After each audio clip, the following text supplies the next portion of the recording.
Assalamualaikum warahmatullahi wabarakatuh. Alhamdulillahi rabbil alamin wa bihi nasta'inu ala umuri dunya waddin. Allahumma salli ala sayyidina Muhammadin wa ala alihi wa sahbihi ajma'in, amma ba'd. Insyaallah pada siang hari ini kita akan membahas tentang kebahagiaan atau satu hal yang sangat dimuliakan bagi orang yang senang dengan azan.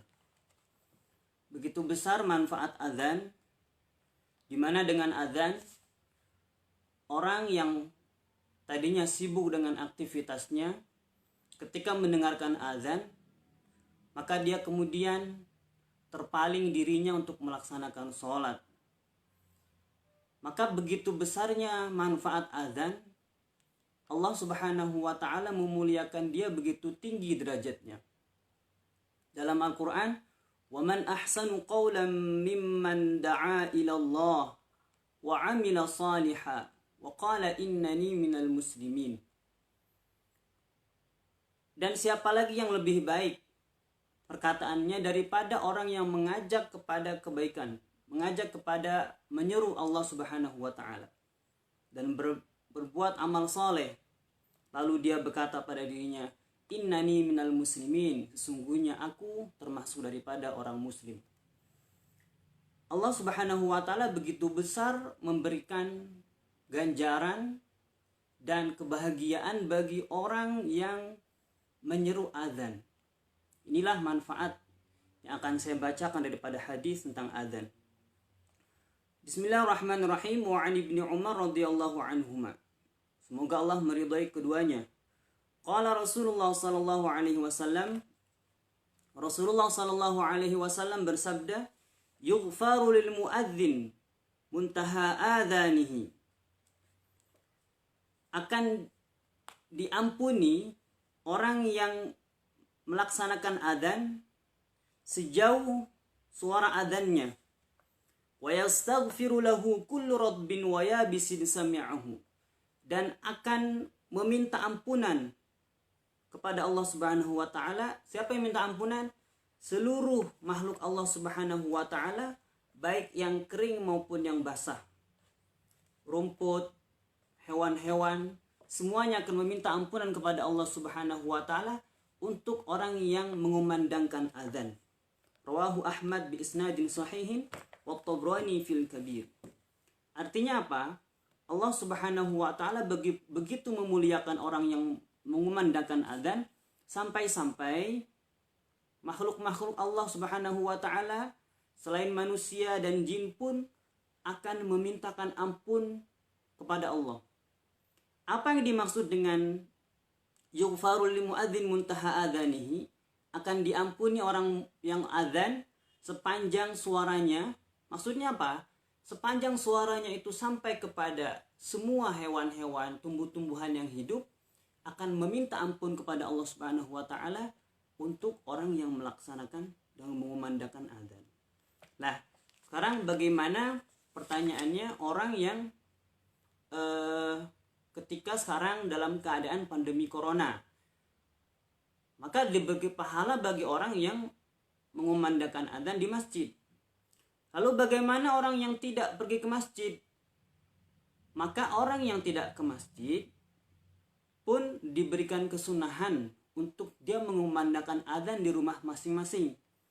Ketika seorang misalkan dia akan melaksanakan sholat di rumah, baik itu sendirian maupun dengan keluarganya, dia akan melaksanakan di rumah, maka disunnahkan bagi seorang itu untuk melaksanakan atau mengumandangkan azan meskipun hanya sendirian, maka itu sunnah.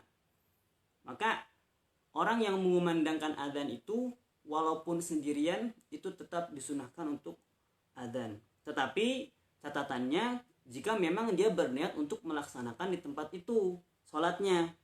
Bukan berarti ketika dia mau berangkat ke masjid untuk melaksanakan sholat berjamaah, lalu tidak disunahkan bagi dia untuk azan di rumahnya.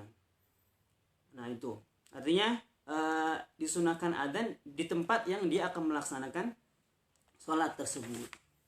Seringkali kita mengadakan suatu acara misalkan di satu gedung atau di rumah yang banyak orang, lalu kemudian sesuai dengan keadaannya sepertinya melaksanakan sholat di tempat itu jauh lebih nyaman dan lebih efisien, lebih efektif waktunya daripada ke masjid, maka disunahkan juga untuk melaksanakan atau mengumandangkan adzan di situ. Lalu kemudian hadis yang kedua, wa an Muawiyah radhiyallahu anhu, dari sahabat Muawiyah semoga Allah meridainya, qala sami'tu Rasulullah sallallahu alaihi wasallam. Muawiyah berkata, aku mendengar Rasulullah sallallahu alaihi wasallam yaqul, berkata, al-muadzinuna atwalun nasi a'naqan yaumal qiyamah. Orang-orang yang adzan adalah orang yang panjang lehernya pada hari kiamat kelak. Rawahu Muslim wa Ibnu Hibban fi sahihi min hadis Abu Hurairah. Hadis ini diriwayatkan oleh Imam Muslim dan Abu Hurairah dan Ibnu Hibban dari sahihnya. Nah, lalu apa yang dimaksud dengan leher yang panjang?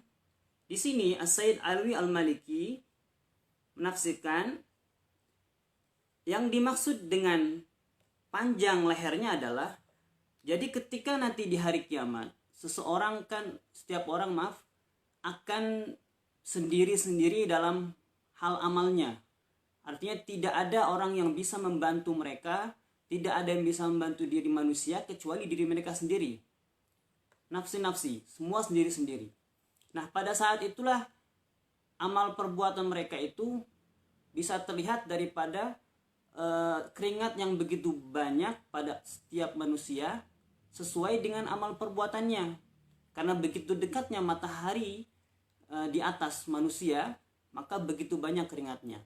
Nah, orang yang adzan, yang suka adzan di dunianya, Allah berkatakan, Rasulullah katakan atwalun nas, yang sebagian ulama menafsirkan atwalun nas adalah orang yang tinggi lehernya sehingga dia jauh daripada keringat yang banyak dimaksud itu. Lalu kemudian ada lagi ulama yang mengatakan wa ru'ya'inaqan a'jalan nasa sayran ilal jannah. Yang dimaksud dengan panjang leher adalah orang yang sering adzan adalah orang yang paling cepat dia menuju ke surga. Itu orang yang selalu mengumandangkan adzan. Nah, inilah maka begitu besarnya Allah Subhanahu wa taala memberikan hadiah, memberikan kabar gembira bagi orang yang suka mengumandangkan adzan. Maka bagi para lelaki khususnya atau bagi orang tua yang punya anak lelaki, diajarkanlah mengumandangkan adzan karena begitu besarnya Allah Subhanahu wa taala memberikan penghargaan bagi orang yang sering mengumandangkan adzan. Sekian apa yang bisa disampaikan, sedikit mudah-mudahan bermanfaat bagi diri saya sendiri dan bagi seluruh yang mendengarnya. Kurang lebihnya mohon maaf. Assalamualaikum warahmatullahi wabarakatuh.